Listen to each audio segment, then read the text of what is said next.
Hello everyone, welcome to our another blog. আজকের দিনটা ছিল 3rd জুন আর আমরা যাচ্ছি আরেকটা ব্রাইড সাজাতে। যেহেতু ব্রাইডের লোকেশন আমার বাড়ির কাছেই ছিল, সেই জন্য আমরা একটু দেরিতেই বেরোচ্ছিলাম। আর এখানে অঙ্কিতা আজকে আমার অনেক আগে চলে এসেছে। অ্যাকচুয়ালি আজকে আমার একটু লেট হয়ে গেছিলো, মানে আমাদের যে সময় বেরোনোর কথা ছিল, ব্রাইড আমাকে ফোন করে জানায় যে আর একটু দেরিতে বেরোতে, কারণ ব্রাইডের কোনো রিচুয়ালস এখন অবধি স্টার্ট হয়নি। তাই মোটামুটি আমি 2টো নাগাদ বেরোই। এখানে টোটো দাদার আসতে একটু টাইম লাগছিলো বলে আমরা একটু সেলফি তুলে নিয়েছিলাম। অ্যাকচুয়ালি টোটো দাদাকে আমিই একটু দেরিতে আসতে বলেছিলাম। যাই হোক, শেষমেশ আমরা পৌঁছে যাই ব্রাইডের লোকেশানে। আর ব্রাইডের এন্ট্রি গেট আমি প্রত্যেকবার নিতে ভুলে যাই, তাই এবার মনে করে অবশ্যই আমি এন্ট্রিটা নিয়েছিলাম। তো ফার্স্ট ক্লিপ নেওয়ার সময় আমি নোটিস করি যে সামনে একটা গণেশ মূর্তি আছে, আর তোমরা তো জানোই গণেশা আমার ফেভারিট। সো আমি সেটা কী করে মিস করে দিই। তো যাই হোক, আমি আশেপাশের কীরকম লোকেশন সেটা দেখতে দেখতে পুরো ভিডিওটা ক্লিপ নিতে আস্তে আস্তে যাচ্ছিলাম, কারণ আমি দূর থেকে দেখতে পেয়েছি যে ব্রাইডের তখনও গায়ে হলুদ হয়নি। আমরা মোটামুটি 2:15 নাগাদ ব্রাইডের লোকেশানে পৌঁছে যাই, এবং তারপরে কিছুক্ষণ ওয়েট করার পর যখন 3টে বাজে, তখনও ব্রাইডের গায়ে হলুদ যা স্টার্ট হয়।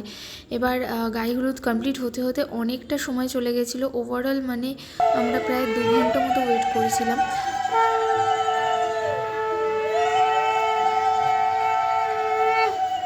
অ্যাকচুয়ালি এই প্রবলেমটা অনেক ব্রাইডের ক্ষেত্রেই হয়, যে যাদের রিচুয়ালসগুলো শেষ হতে এতটাই লেট হয়ে যায়, আর তারপরে আমাদের মানে অনেকটা সমস্যা হয়ে যায় যে তাদের খুব শর্ট টাইমের মধ্যে সাজিয়ে দিতে হয়।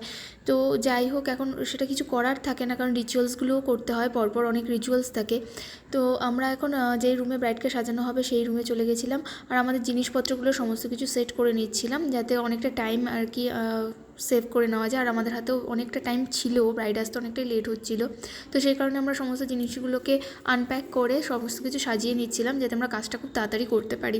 এখানে অঙ্কিতা ওখানে ব্রাশ সেট করতে দিয়ে দিয়েছি, ব্রাশগুলোকে আলাদা করে নিচ্ছি, কারণ কাজ করার সময় ব্রাশ ঠিকঠাক না থাকলে মানে অনেক লেট হয়ে যায় ব্রাশ খুঁজতে গিয়ে। আর ও শাড়িটা নিয়ে বসে আছে, মানে ব্রাইডের শাড়ি আমরা আগেই চেয়ে নিয়েছি, যাতে প্লিটস করে রেডি করে রাখতে পারি, এবং ব্রাইড আসার সাথে সাথে যাতে আমরা কাজ শুরু করে দিতে পারি, কারণ আমাদের হাতের টাইম অনেক কম ছিল। অবশেষে আমাদের ব্রাইড আসে প্রায় 2 ঘন্টা লেট। এবার জানি না আমি কিভাবে কি কাজ করব। কটা বাজে এখন? 4টে বেজে গেছে, অনেক লেট করে ফেলেছো।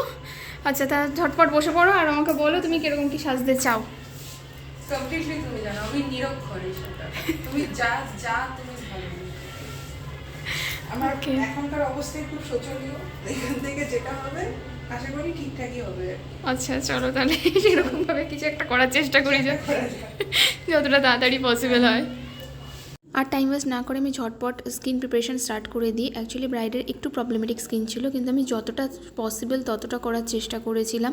তো এই হচ্ছে আমার ব্রাইডের ফাইনাল লুক। তো তোমরা বলো ব্রাইডের ফাইনাল লুকটা কেমন হয়েছে। আরেকটা কথা তো বলাই হয়নি, ব্রাইডের বাড়িতে আমাদের ইনভাইটেশনও ছিল। তো আমি বাড়িতে এসে আবার রেডি হয়ে যাই, এবং 11টার সময় পৌঁছেছি, বিকজ অনেক লেট হয়ে গেছিলো। তো সেখানে গিয়েও আমি তখন দেখছিলাম যে ব্রাইডের মেকআপ ঠিকঠাক আছে কিনা। তো মানে সেটা দেখে দূর থেকে আমি যথেষ্ট স্যাটিসফাই হয়ে গেছিলাম নিজে মনে যে না, মেকআপ তখনও অবধি ঠিকঠাক ছিল। বাকি রিভিউটা ব্রাইডের কাছ থেকে শুনে নেবো, সেটা আমি খুব তাড়াতাড়ি আপলোড করব। আর হ্যাঁ, বিয়েবাড়ির ব্লগটা খুব তাড়াতাড়ি আসতে চলেছে, সেটা আমাদের ঈশা মৌমিতা চ্যানেলে। তোমরা তো চ্যানেলটা জানোই। আবার দেখা হচ্ছে নেক্সট ব্লগে। টাটা।